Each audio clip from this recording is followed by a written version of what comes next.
மகாராஜா படம் இன்னைக்கு தான் ரிலீஸ் ஆயிருக்கு. 2 நாள் முன்னாடி ப்ரெஸ் ஷோலே பார்த்துட்டேன். பட் இந்த 2 நாளா தொடர்ந்து அந்த படத்தை பத்தி ஏதோ ஒரு வகையில யோசிச்சுட்டே இருக்கிற மாதிரி தான் இருக்குது.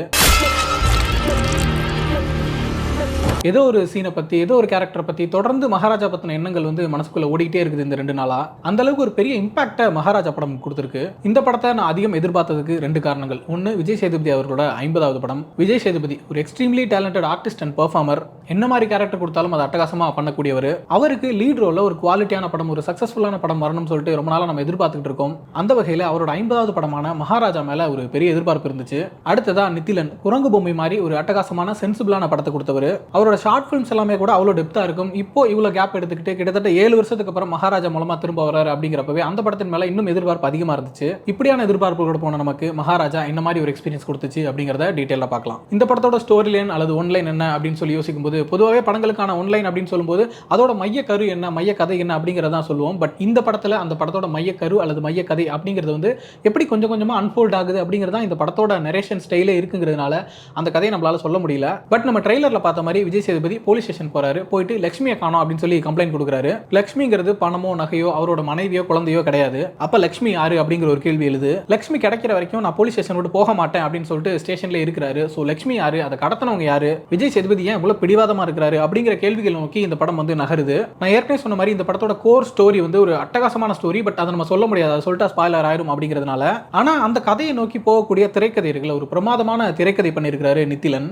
திரைக்கதைன்னு சொல்றதை விட ஸ்கிரீன் பிளே அண்ட் நரேஷன் ரெண்டையும் சேர்த்தே சொல்லி ஆகணும். ஏன்னா நரேஷன் கதை சொல்றது அப்படிங்கிறதுல வந்து இந்த படத்தோட கதை சொல்லல் முறை வந்து ரொம்பவே அட்டகாசமா இருந்துச்சு.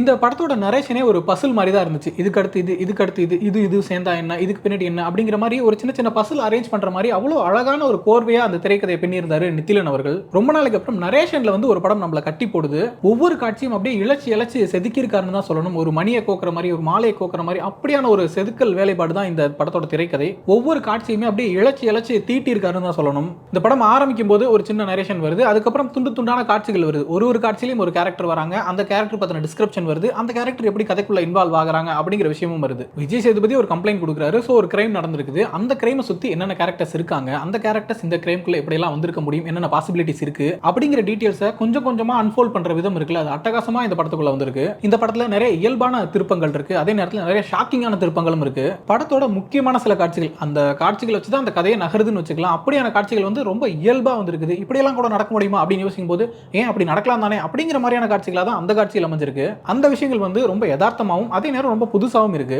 இந்த படம் ஆரம்பிக்கும் போது அந்த போலீஸ் ஸ்டேஷனுக்குள்ள நடக்கிற விஷயங்கள் அது கொஞ்சம் அப்படியே டார்க் காமெடி மாதிரி போயிட்டு, அதுக்கப்புறம் கொஞ்சம் த்ரில்லர் மாதிரி மாறி, அதுக்கப்புறம் என்ன நடக்குதுன்னு புரியாம கொஞ்சம் கன்ஃபியூஸ் பண்ணி, அதுக்கப்புறம் கொஞ்சம் எங்கேஜ் பண்ணி இன்டர்வல் கிட்ட வரும்போது பயங்கர பேங்கான மாசான ஒரு இன்டர்வல் சீக்வன்ஸ் வச்சு இந்த படத்தோட இன்டர்வல்ல முடிக்கிறாங்க.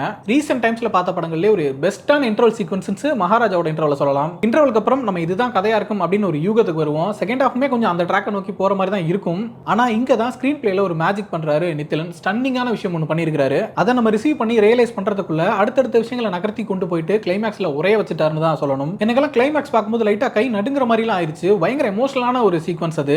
எமோஷனல் அப்படின்னதும் பயங்கரமா கண்ணீர் விட்டு அழுகிற மாதிரியான அழுகாட்சி காவியம்லாம் இல்ல, ரொம்ப மனசு நடுங்கிற மாதிரி, மனசு பாரம் ஆயிடுற மாதிரியான ஒரு எமோஷனலான சீக்வன்ஸ் அது. இந்த படத்தோட ஃபிலிம் லாங்குவேஜே ரொம்ப அட்டகாசமா இருந்துச்சு. ஸ்கிரீன் பிளே மூலமா, நரேஷன் மூலமா ஒரு இப்படியான ஒரு சினிமாட்டிக் எக்ஸ்பீரியன்ஸ் கொடுக்க முடியுமா அப்படிங்கிற ஒரு ஆச்சரியத்தை எழுப்பிட்டாரு. சினிமாட்டிக் எக்ஸ்பீரியன்ஸ் அப்படின்னு சொன்னதும் மிஷின் கன் வச்சுக்கிட்டு பயங்கரமான பிஜிஎம் போட்டுக்கிட்டு கடந்து நிறைய பேர் சுட்டு கொள்றது தான் எக்ஸ்பீரியன்ஸ் நினைச்சிட்டு இருக்கோம். இந்த படத்துல 2-3 சீக்வன்சஸ் இருக்குது. அது வந்து நம்ம ஒரு விஷயம் எதிர்பார்த்து போயிட்டு இருப்போம். திடீர்னு சடனா ஒரு விஷயம் நடக்கும். அது பெருசா ட்விஸ்ட் வைக்கணும் பாரு, அந்த மாதிரிலாம் இல்லாம ரொம்ப பிளண்டா ஒரு விஷயம் நடக்கும். அது அட்டகாசமா ஒர்க் அவுட் ஆயிருக்கு இந்த படத்துல.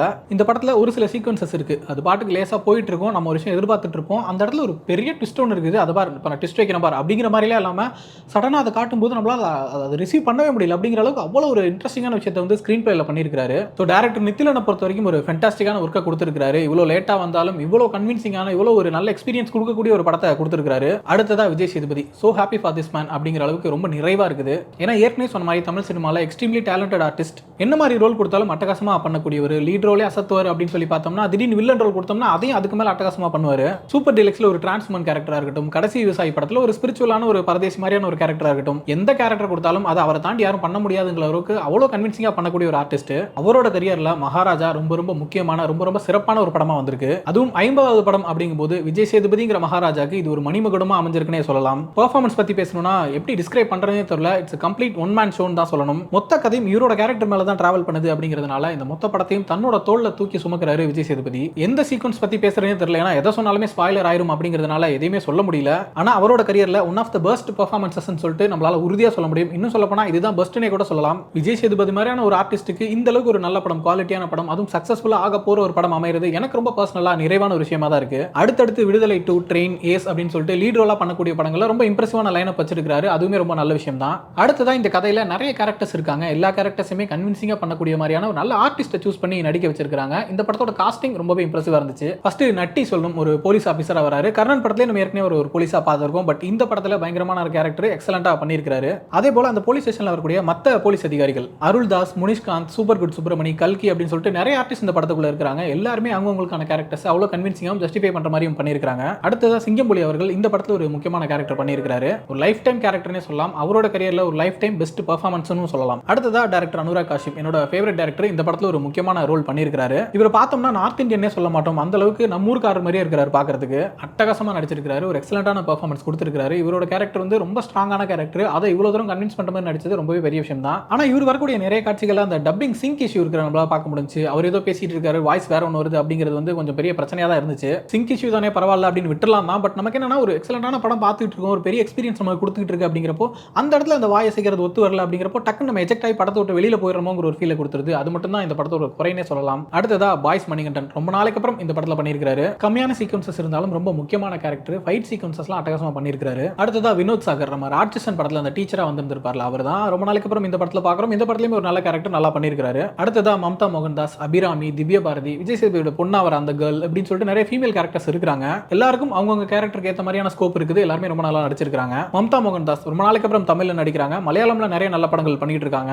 இதுல கொஞ்சம் சின்ன கேரக்டர் தான், but okay, welcome back to Tamil cinema அப்படின்னு சொல்லிட்டு அவங்க நம்ம ரிசீவ் பண்ணிக்கலாம். இந்த மாதிரி இப்ப நம்ம பேர் சொன்ன கேரக்டர்ஸை தாண்டி சின்ன சின்ன அழகான கேரக்டர்ஸ்லாம் அந்த படத்துக்குள்ள இருக்குது. குணால் ரசிகரா வர ஒருத்தர் இருக்காரு. ராம்கி பேர்ல சலூன் வச்சிட்டு இருக்க ஒருத்தர் வராரு. இந்த மாதிரி சின்ன சின்ன கேரக்டர்ஸ் கூட அவ்வளவு யதார்த்தமும் அழகாவும் இந்த படத்துக்குள்ள அமைஞ்சிருக்கு. அடுத்ததா எடிட்டர் ஃபிலமன் ராஜ், இந்த படத்தோட இன்னொரு ஹீரோனே சொல்லணும். ஏன்னா இந்த படத்தோட ஸ்கிரீன் பிளே நரேஷன் ஸ்டைல் தான் இந்த படம் என்ன மாதிரி எக்ஸ்பீரியன்ஸ் கொடுக்க போகுது அப்படிங்கறதே டிசைட் பண்ணுது. அந்த வகையில காட்சிகளை கொஞ்சம் கொஞ்சமா கோர்த்து கொஞ்சம் கொஞ்சமா அன்ஃபோல்ட் பண்ணின்னு சொல்லிட்டு ஒரு அட்டகாசமான எக்ஸ்பீரியன்ஸ் கொடுக்கறதுல எடிட்டிங்ல ஒரு பெரிய சப்போர்ட்டா இருந்திருக்காரு. அதுலயும் குறிப்பா கிளைமேக்ஸ் சீக்வன்ஸ் ரொம்ப எமோஷனலான டெப்தான ஒரு சீக்வன்ஸ். அதை வந்து எப்படி எக்ஸ்போஸ் பண்ணணும் ஆடியன்ஸ் கிட்ட கொஞ்சம் கொஞ்சமா அப்படிங்கிறது வந்து பெரிய கிளாரிட்டியோட அந்த இடத்துல ஒர்க் பண்ணியிருக்காரு. நிச்சயமா ஸ்கிரீன் பிளேல அதுக்கான ஸ்கோப் இருந்ததுனால மட்டும் தான் அவரால் அதை பண்ண முடிஞ்சிருக்கும்னு நம்ம சொல்லி ஆகணும். அடுத்ததா தினேஷ் புருஷோத்தமனோட சினிமாட்டோகிராஃபி. இந்த படத்தோட நிறைய காட்சிகள் ஒரு கனவு மாதிரி இருக்கு, ஒரு இல்யூஷன் மாதிரி இருக்கு, ஒரு சில காட்சிகள் கவிதை மாதிரி இருக்கு. இந்த மாதிரி எல்லா விதமான எமோஷன்ஸையுமே சினிமாட்டோகிராஃபி மூலமா எக்ஸ்பிரஸ் பண்றதுக்கு ரொம்ப கிரியேட்டிவான ஒர்க் கொடுத்திருக்காரு. அதே போல டைம் லைன் வச்சு ஒரு சின்ன கேம் இந்த படத்துக்குள்ள இருக்குது. எந்த சீக்வன்ஸ் எந்த டைம் லைன்ல நடக்குது அப்படிங்கறத பத்தி அதை வந்து ஆடியன்ஸ் அப்படியே எக்ஸ்பீரியன்ஸ் பண்றாங்க அப்படின்னா அது சினிமாட்டோகிராஃபியோட ஒரு எக்ஸலண்டான ஒர்க்னு தான் சொல்லணும். அதே போல மியூசிக்கா இருக்கட்டும், சவுண்ட் டிசைனா இருக்கட்டும், ஸ்டண்ட் சீக்வன்சஸா இருக்கட்டும் சொல்லிட்டு டெக்னிக்கலா எல்லா வகையிலுமே மகாராஜா படம் ஒரு அட்டகாசமான படமா தான் வந்திருக்கு.